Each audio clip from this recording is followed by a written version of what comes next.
Una de las cosas más preocupantes que están poniendo sobre la mesa, hay un documento que anda circulando en estos momentos en todos los chats y que al parecer sería la reforma judicial que se presentaría. Y ahí lo que se propone, Carlos, es una purga de todos los poderes judiciales. Y hablo en plural porque no solo se irían todas y todos los ministros de la Corte, se irían también todas las personas que están en los tribunales colegiados de circuito, que son los tribunales intermedios, se irían todas las juezas y jueces de distrito del país, se iría todo el tribunal electoral y se irían todos quienes integran los poderes judiciales locales. O sea, es decir, una purga de esas dimensiones, creo que nunca la hemos visto. Como ya vio el presidente que ese método no le da el control total sobre el árbitro, dice, ¿saben qué? Vamos a correr a todos los árbitros, ¿no? Y todos son todos. En ese documento que circula, la purga es total. Se van todos los árbitros de la democracia en México y ahora los vamos a elegir por voto popular en 2025. ¿Por qué? Porque en ese momento se sabe perfectamente que quien va a tener la capacidad de entrada de proponerlos, ¿no? Porque además no creas que cualquiera va a poder levantar la mano. La iniciativa lo que dice es que va a ser el presidente, el Senado y el propio Poder Judicial quienes decida quiénes son candidatas y candidatos. A ver el reportaje, Juan, por favor.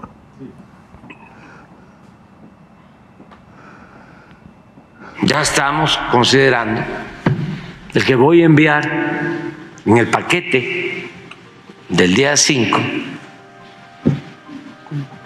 pues una modificación a la Constitución para dejar la Constitución como estaba antes de la llamada reforma energética,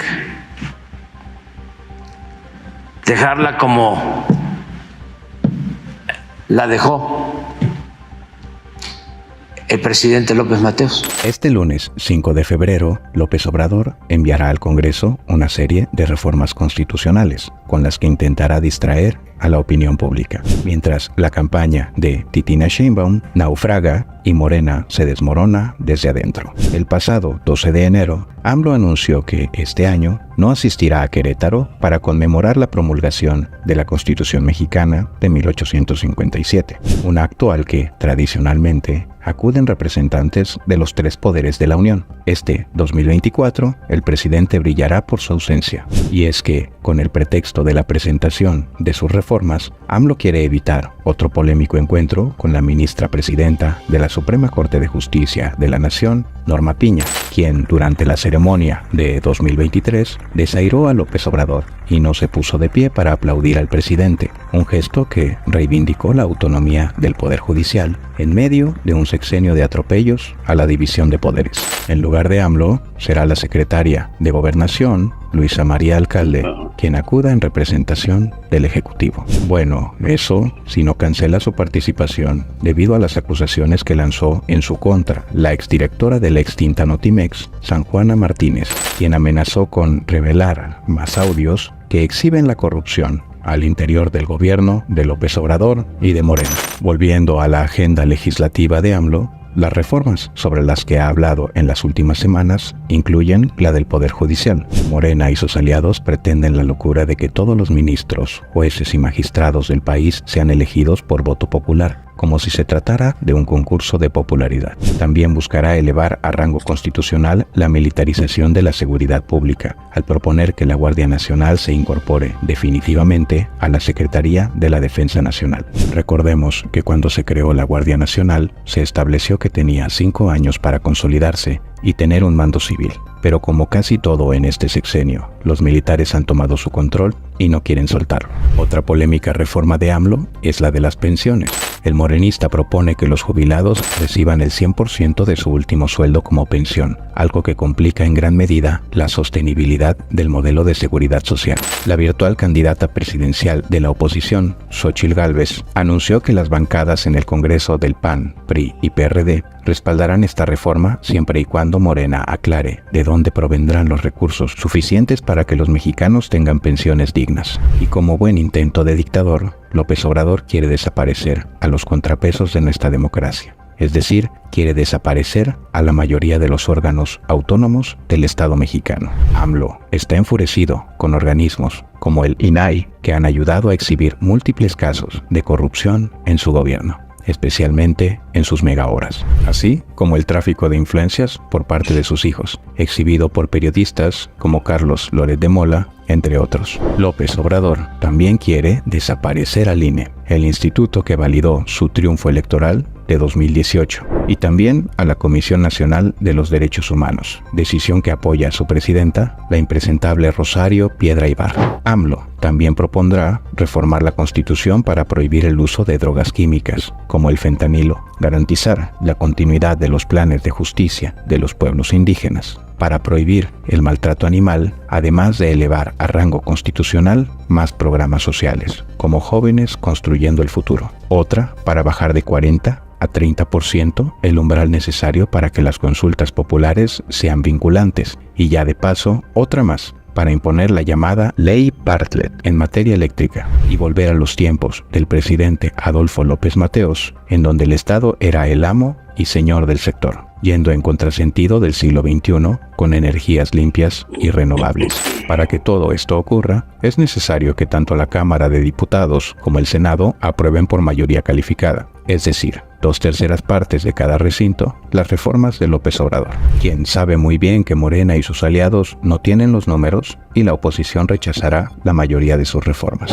Pero el presidente lanza estas iniciativas intentando marcar la agenda política y mediática durante el periodo de intercampaña, en un intento desesperado para difundir una narrativa que vuelva atractiva para la ciudadanía la continuidad de la autonombrada Cuarta Transformación a través de Titina Sheinbaum, quien no despega como su titiritero esperaba para estas alturas. Sin embargo, cada vez más mexicanos abren los ojos ante la incompetencia y corrupción de AMLO y Morena, y se convencen de votar por la verdad y la libertad el próximo 2 de junio. Este 2024 no solo hay que apoyar a Xóchitl Gálvez para la presidencia, también será clave lograr que el PRI, el PAN y el PRD obtengan la mayoría en el Congreso y salvar a México. Clark, se escapó. Saluda. Ya vas a saludar, pues saluda. Ahí andaba. Aquí está Clark. Bueno, empiezo contigo, Javier. A ver, ¿qué queremos entender con estas reformas? Queremos entender que efectivamente él está convencido que el Estado, en un mundo globalizado, debe seguir manejando la esencia de la economía. Pues yo te diría eso y otras cosas, Carlos, ¿no? O sea, es decir, yo creo que estas reformas llegan en un momento pues muy atípico, ¿no? Porque la pregunta es ¿por qué después de 5 años de gobierno donde el presidente López Obrador ya ha presentado muchas iniciativas de reforma constitucional, donde ya se le han aprobado incluso reformas y ha tomado además muchas decisiones administrativas, decide hoy mandarnos un paquete de reformas que si se llegara a aprobar, ¿no? A partir de lo que nos ha dicho, hay que esperar obviamente a los detalles, ya sabemos que el diablo siempre está ahí, pero si se llegaran a aprobar, Carlos, este tipo de reformas, yo te diría, sí le cambiarían el rostro al Estado mexicano, ¿no? Hay, por supuesto, algunas determinaciones en materia económica que no son menores, ¿no? O sea, es decir, el presidente dice es que vamos a regresar a los tiempos de López Mateos. A mí me queda la duda, porque en esa fallida reforma en materia energética que presentó después de las elecciones de 2021 y que por fortuna no se aprobó, no solo regresaba a la posición, digamos, monopólica de la Comisión Federal de Electricidad, sino que incluso, Carlos, la constitucionalizaba, ¿no? O sea, es decir, en la época de López Mateos, la Comisión Federal de Electricidad no era un órgano con autonomía constitucional. Era otro México, Javier. Ustedes son muy jóvenes, pero, Pedro, era otro México. No vivíamos en otro México. Sí, mira, si me permite sobre lo que está diciendo Javier, yo te quisiera decir que tengo aquí en mi mente cuando este presidente juró guardar y hacer guardar la Constitución y las leyes que de ella emanen. Es decir, él estaba mintiendo en ese momento porque estaba jurando respetar y hacer respetar una Constitución que él mismo no respetaría durante su administración. Que se va, fíjate, tú dices era otro México el de López Mateos. Bueno, pues el México que está defendiendo o respetando o dando a respetar el presidente López Obrador es un México que existió 60 años antes de la Constitución de 1917. Es decir, él dice, yo me voy a quedar en la Ciudad de México y no voy a festejar la instauración del Congreso Constituyente que llevó a la Constitución de 1917, la que hoy está vigente. Dice, y voy a recordar la Constitución de 1857, 60 años antes, o sea, 167 años hace que se hizo esa Constitución, y como dices tú, estamos hablando de otro México. ¿Y qué es lo que propone? Lo que propone es una concentración en el poder presidencial, una dilución del poder de la sociedad y sobre todo la promoción de una serie de presupuestos de carácter social, digamos, de dispersión de dinero para atraer al voto popular previo a las elecciones, que, como dice Xóchitl Gálvez en el reportaje que se presentó, que yo voy de acuerdo en que le dé el 100% de las jubilaciones a la gente, nada más que me diga de dónde van a salir esos recursos. O sea, estamos siendo objeto, otra vez, de una manipulación de este manipulador de todo, el presidente López Obrador. Claro. Javier.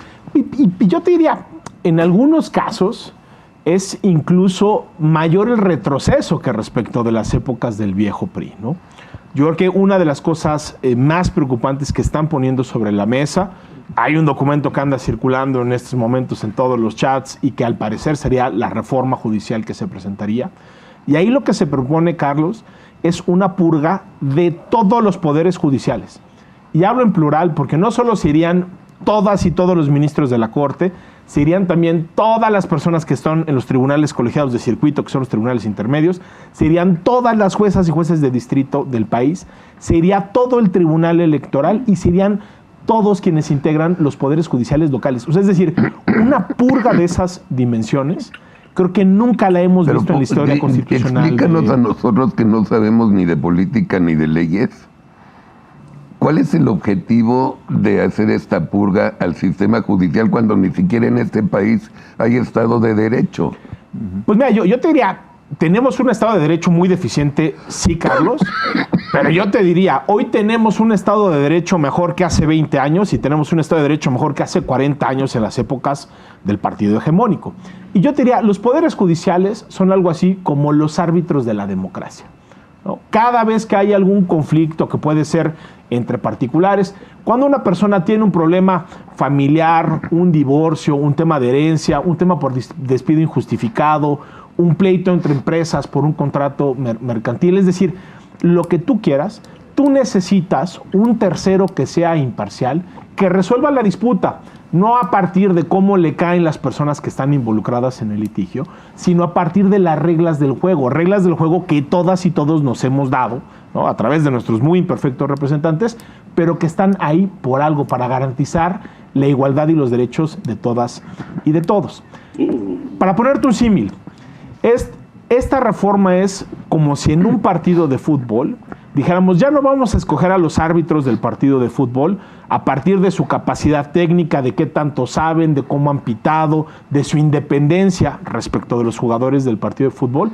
Ahora le vamos a pedir que sean las porras de los equipos los que vayan a votar por los árbitros del partido de fútbol. Pues tú imagínate nada más qué pasaría en un escenario así. Pues las porras más grandes, sabemos que hay equipos en México que tienen aficiones muy grandes y otros que tienen unas aficiones más pequeñas, y todos tienen derecho a tener un árbitro imparcial el día del juego electoral, porque si no tienes un árbitro imparcial, ¿qué es lo que pasa? La gente pierde interés en el juego. ¿Por qué? Porque sabes que el árbitro está comprometido, sabes que el árbitro está vendido, sabes que el árbitro no está decidiendo a partir de la aplicación de las normas del reglamento, en ese caso del fútbol, sino a partir, pues, de cierto tipo de preferencias, ¿no? Si esto lo lleváramos, ¿no?, como pretende la iniciativa del presidente López Obrador, al Poder Judicial, ¿qué es lo que pasaría? Que esos árbitros de la democracia pues no se dedicarían a aplicar las reglas, como decía Pedro, que están en la Constitución y que están en la ley. ¿Qué es lo que pasaría? Empezarían a pitarle a favor del equipo que los promovió y que les permitió llegar ahí, ¿no? Y hoy hay que decirlo, pues ¿cuál es el partido político más grande que existe en México?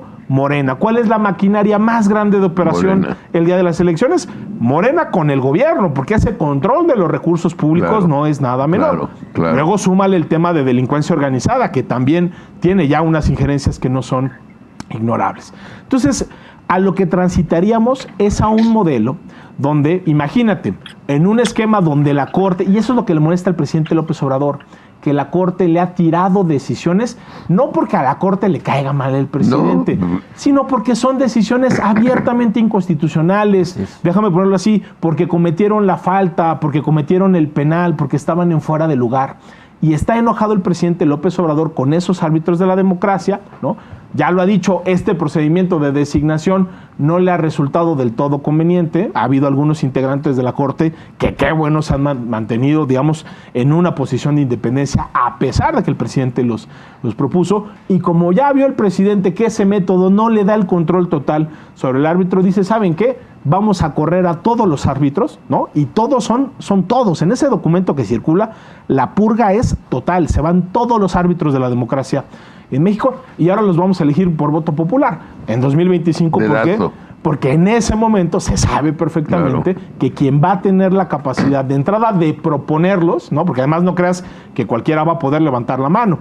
La iniciativa lo que dice es que va a ser el presidente, el Senado y el propio Poder Judicial quienes decida quiénes son candidatas y candidatos. Y luego en las elecciones, pues ganará quien más fuerza electoral tiene. Obvio. Y hoy en día, pues quien tiene más fuerza electoral es Morena.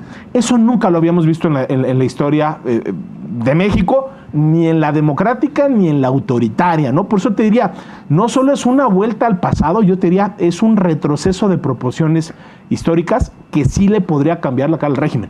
Hoy México sigue siendo una democracia, yo te diría muy imperfecta, bajo asedio, con muchísimos ataques, pero democracia a final de cuentas, con un gobierno claramente autoritario.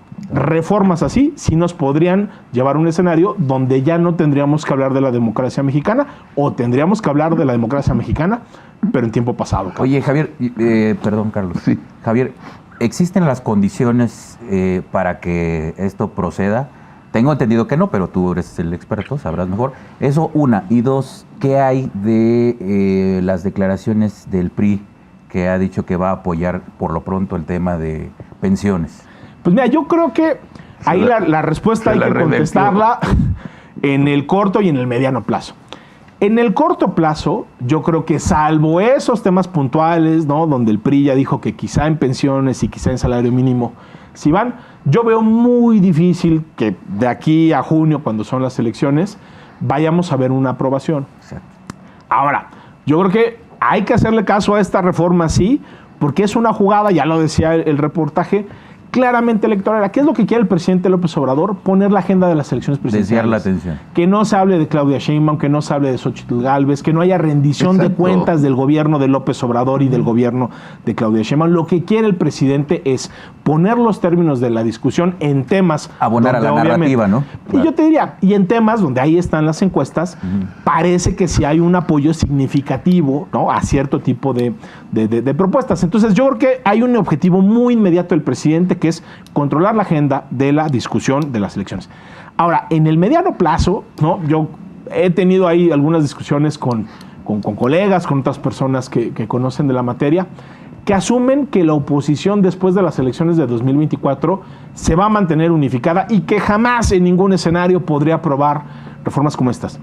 Yo tengo mis dudas, ¿eh? O sea, yo creo que dependerá mucho de cuál sea la configuración. Es muy difícil que Morena gane el 66% de la Cámara de Diputados y sobre todo del Senado. Es incluso matemáticamente muy improbable, la probabilidad de eso es casi cero. ¿Qué es lo del plan C? Exactamente. ¿Qué fue lo que dijo que quería los 334? Para que entonces, pues ahora sí ya nosotros aprobamos todo.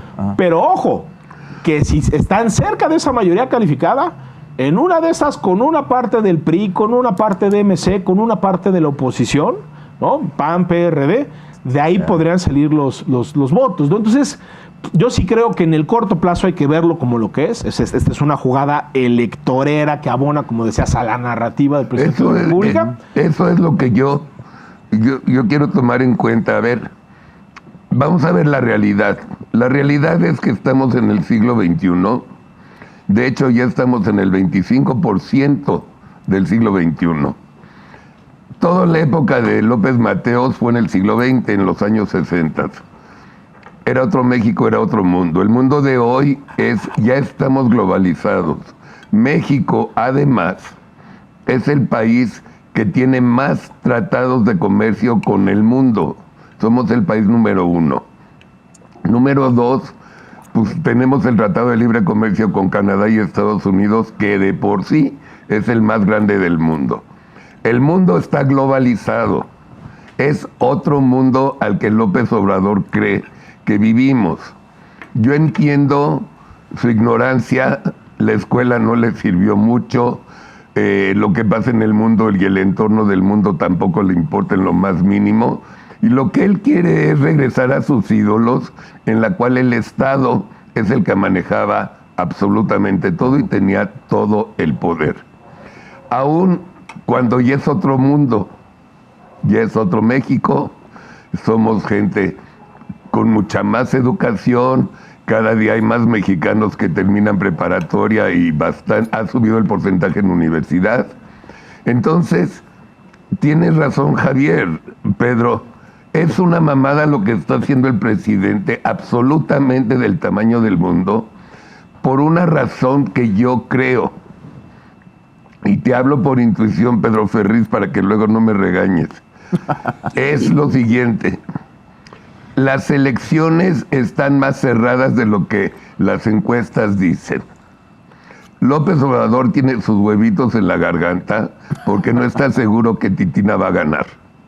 Entonces, lo que dijo Javier, coincido con él, tengo que desviar la atención, tengo que cambiar la narrativa de lo que está pasando en México para que no se fijen en Titina y menos en Xóchitl. Y entonces voy a sacar estas reformas que ya sé de antemano que no van a pasar, ya lo sé, pero eso me va a servir a mí para decirle al pueblo bueno de México: ya ven qué cabrones son la oposición, no quieren su progreso,